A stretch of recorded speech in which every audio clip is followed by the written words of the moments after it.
今日咧有個工作分享同大家講一講。咁咧呢部琴咧，而家主要咧係要維修一個叫做 Bus Spring Cock 嘅一個繩仔嘅。乜嘢係 Bus Spring Cock 咧？大家有冇見到呢條啡色繩仔？呢條就係我頭先講嗰條繩仔啦。而家都應該睇得好清楚，佢係斷咗嘅。點解會甩咗出嚟呢？因為咧呢條繩仔咧喺潮濕嘅環境底下咧，佢一發霉咧，佢就會斷噶啦。尤其是咧喺Yamaha舊款嘅Yamaha身上咧，就成日都會見到有呢個情況出現。咁呢部Yamaha U3 啦，嗱個 number 改過嘅，俾人改過嘅。我估呢部應該係3字頭左右嘅。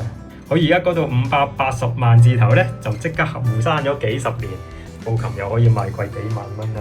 講翻呢度，如果咧呢條繩仔斷咗咧，對個琴有啲咩影響咧？第一點嗱，大家可以見到啦，如果繩仔斷咗，喺呢度，如果呢條繩仔斷咗，咁咧佢就冇得咧勾住呢條彈弓，就會變咗咧少咗一個力，幫個琴錘拉翻轉頭。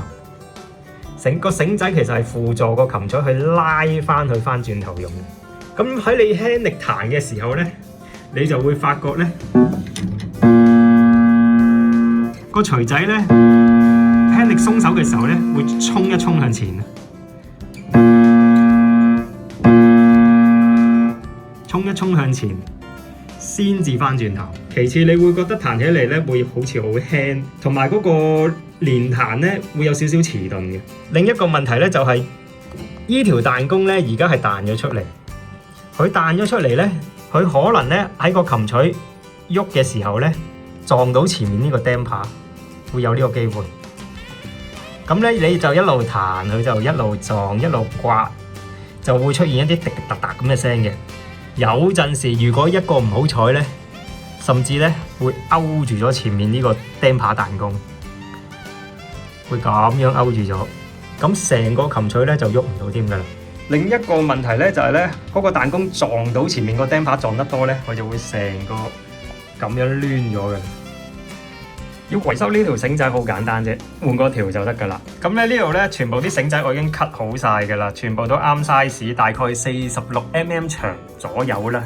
有陣時你都要視乎每部琴個設計同長度都會有少少唔同嘅，咁最主要咧就係你要度下原裝嗰條到底有幾長。嗱，呢條係舊嗰條繩啦，我而家試下掹俾大家睇啦，一費吹灰之力就掹爛咗啦，所以佢已經冇辦法去承受呢一個彈弓嘅力啦，彈兩下就斷啦。首先要拆咗呢粒螺絲啦，因為佢夾住咗粒 center pin 先，鬆開。大家會見到呢度咧，仲有啲繩尾喺度嘅，就要咧清乾淨呢啲繩尾咧，先至可以黐一條新嘅上去。清呢條繩尾有好多方法嘅，嗱，用一字批咁樣去刮翻佢出嚟又得。咁又或者咧，有一啲咧比較難清呢啲嘅咧，揾個手工鋸嘅鋸片啊，整乾淨佢又得。咁但係咧就要小心呢一個坑咧，因為呢嚿零件始終都係用木做嘅，所以你呢個坑你清嘅時候要小心啲，唔好整爛側邊呢兩嚿木啦。清乾淨咗條坑啦，你見我都係要用手工鋸嘅。有陣時呢個一字批可以刮到，但係絕大部分時間都係要用手工鋸。我用緊嗰隻膠水唔係呢隻牛頭牌嚟㗎，係另一隻專門整樂器嘅膠水嚟㗎，所以你見到啲顏色都黃啲㗎，唔係白色㗎。呢隻膠水會係黏啲同埋快乾啲。而家係大概上午10:45左右啦。呢度88個 key， 我諗換到晏晝5、6點應該搞得掂㗎啦。有啲師傅咧會拆走呢個琴膽，咁咧攞翻去慢慢維修嘅。但係我就可以咧幫客人咧喺呢度現場咧維修咗佢，就唔使攞走，就可以慳翻一啲搬運嘅時間同埋一啲搬運上面嘅風險啦。因為如果要攞走呢個琴膽咧，一定要確保咧天氣好好咧，先至可以運送嘅。咁所以喺現場做咧就有現場嘅好處，最緊要客人有時間俾我坐喺度一日咯。好啦，唔講住，而家整咗呢啲先。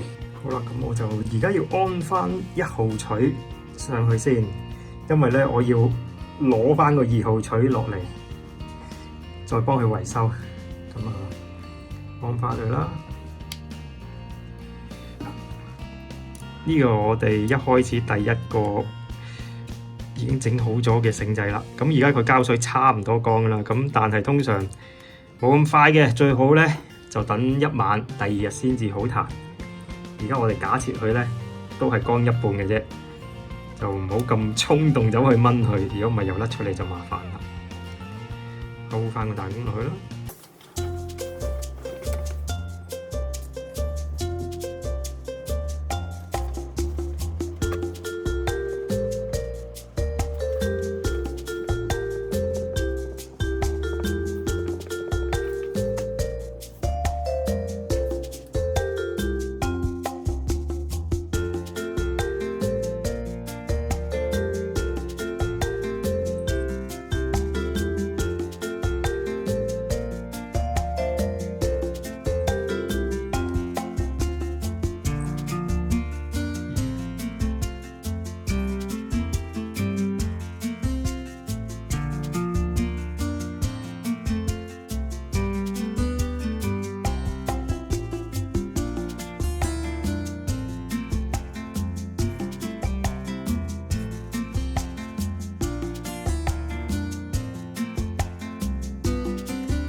所有繩都俾我換晒啦！今日嘅分享就到咁多啦。如果大家有咩問題嘅話咧，喺下面留言。下次再見，拜拜。